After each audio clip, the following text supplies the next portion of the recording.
Welcome back, guys. This is going to be Eden Zero review, and I'm going to be doing a month's worth of reviews, which is roughly around 4 chapters. And these 4 chapters were amazing because we got a lot more um, exposition about Rebecca's abilities and also the concept of time traveling again. So yeah, this is quite interesting indeed. So episode 4.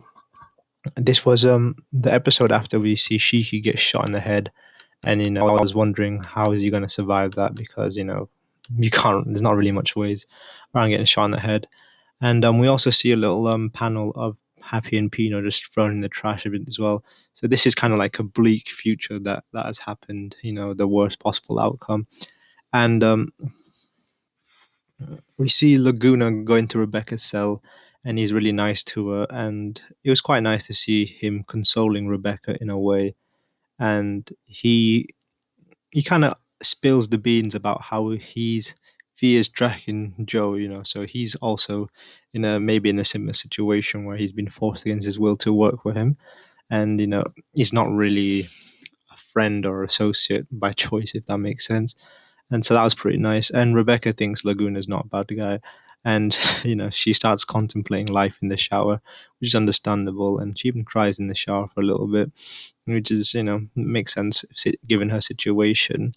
And it's quite interesting that Draken Joe is put in a peculiar situation, such as he's waiting for her to develop her ability to extract.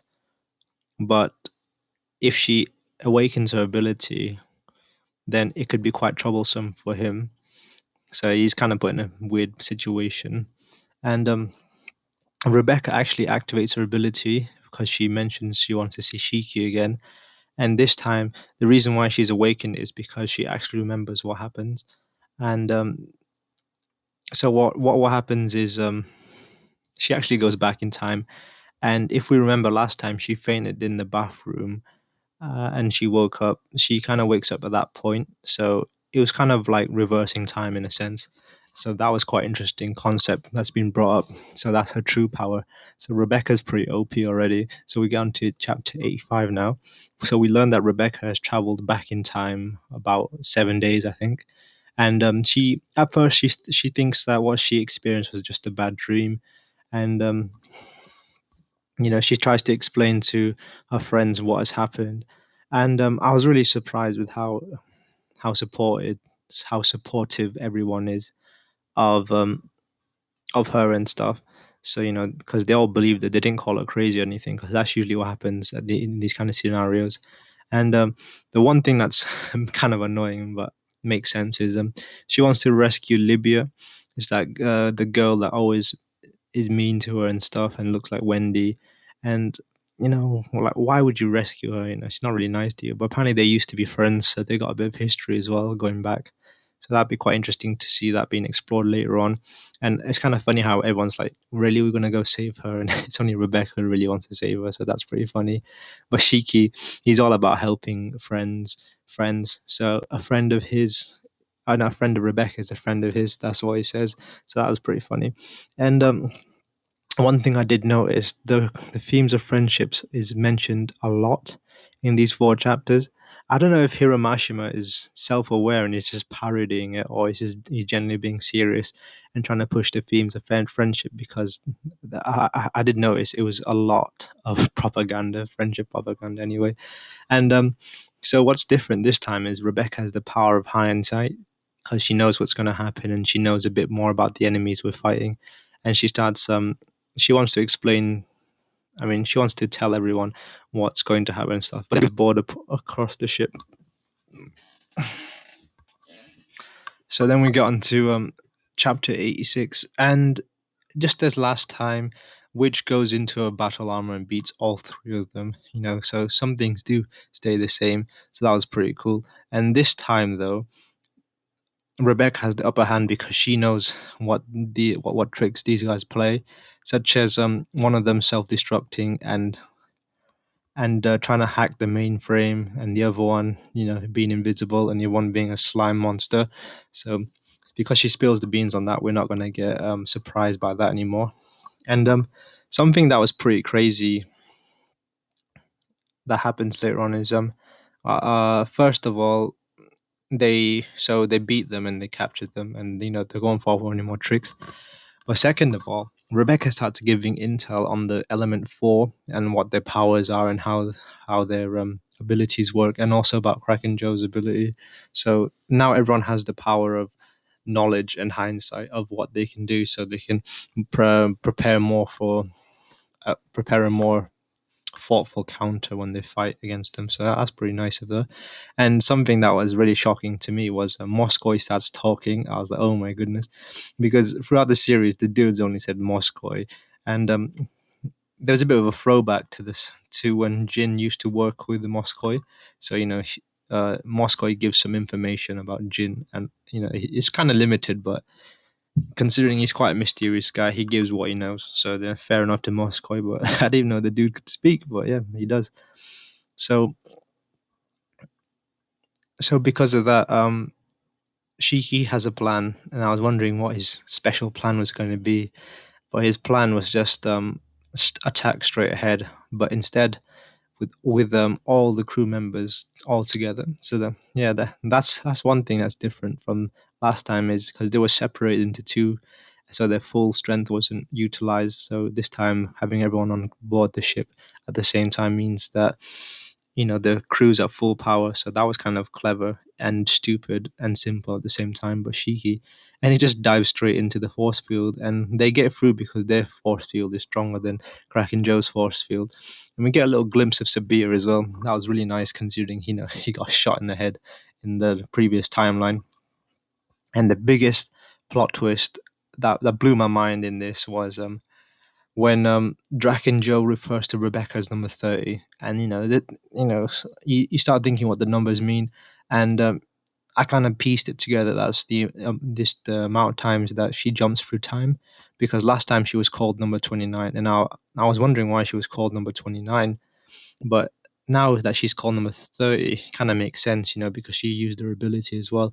And one thing I did want to know is how Draken Joe knows which number she is. Is there like is an alternate universe thing where each one is given a number, or but I had all these questions, but in as I read on, the answers were pretty much given to me. So that's how I thought at the time. So yeah, we got on to chapter number 87 now. So you know, we start getting these stat cards. So we start off with Shiki, and he gets all these stats, and there's always this like funny stat at the end. So the funny stat that Hiramashima gives Shiki is the friendship stats, and he gets 5 stars for that. But his intelligence is quite low, so yeah, that is Shiki in a sense. But I thought him giving those friendship stats was hilarious. You know, I generally think he might be parodying his friendship thing, given that he did that. You can't be serious when he writes that, but nevertheless, so the first barrier towards Kraken Joe is obviously the element four, and instead of everyone who fought the element four last time, the people who are fighting the element four is going to be the 4-star shines. So everyone kind of picks an opponent, so it's 4v4, which is pretty nice. But it's everyone's having a different opponent except Homura, who's fighting Sylph again. So that's going to be different. I mean, that's going to be similar, whereas everyone else is fighting is going to be the same. Whereas Rebecca and Shiki and everyone else on the ship is still going towards Kraken Joe. Oh my god, I'm finding it hard to breathe right now. Yeah, and yeah, apparently the buildings have missiles, but Shiki creates this anti-force field. I mean, anti-gravity force field around them, so all the bullets kind of go in the opposite direction and get deflected. So they actually crash into the tower and get inside. So that's pretty good. But one plot twist did happen was they greeted by Master Noah, and when I saw Master Noah, I was like, oh my goodness, why is he here? So things have been different this timeline. So that's pretty crazy, and it's all explained in chapter 88. So we got to chapter 88, right? So this is the latest chapter that I've read so far. And this time we get Rebecca's stat card, and the funny one, she has this leg sexiness, which is 5 stars, which I found hilarious as well. So yeah, so we learn that Noah's here in this holographic form, so he's not actually there. He's just a projection of himself, and he's still on the old planet where he is.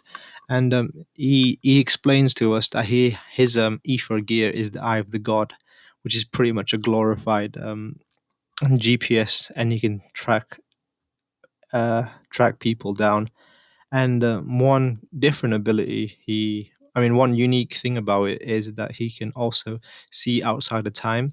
So, hence, every time Rebecca uses time leap, he's been keeping count. So, hence the reason why she's called number 30, because he's the one that's been keeping count, and I'm guessing he's the one that told Draken the number. So, that answers the question I've been having. What do the numbers mean, and how is the number being counted? But this guy has been seeing things outside of the realms of time, so that was pretty cool to find that out. And also, we've also been learning that Rebecca's actually been using time leap unconsciously throughout the whole series. So when we first learn about the flashback with how Happy became an android, that's because she used time leap to prevent herself being killed by she used time leap to prevent herself being hit by the truck. Instead, only Happy got hit by the truck. And also, she used on planet Gillest. And this also explains another thing we saw when Rebecca has this dream about Happy dying and this like darker skinned Shiki. So I'm guessing she used time leap then as well. So all of those weird mysteries are now kind of being explained, and yeah, it's pretty nice to see it all makes sense, and those questions have been answered now. So yeah, so that's why she's number 29, number 30. I mean, she's used it a fair amount in her life as well.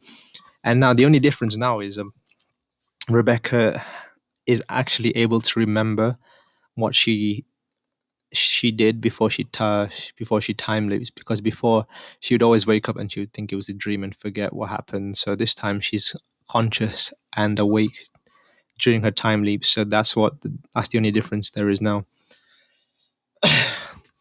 But one thing that Noah does clear up, I mean, Hiramashima in a sense clears up the Rebecca, even though she knows how to use time leap, this is the last time she can use it. So there are no second chances, because if they fail this time, um, Kraken Joe will be able to extract Rebecca's powers because she's awakened them already, and so she can't just time leap out of there, kind of thing.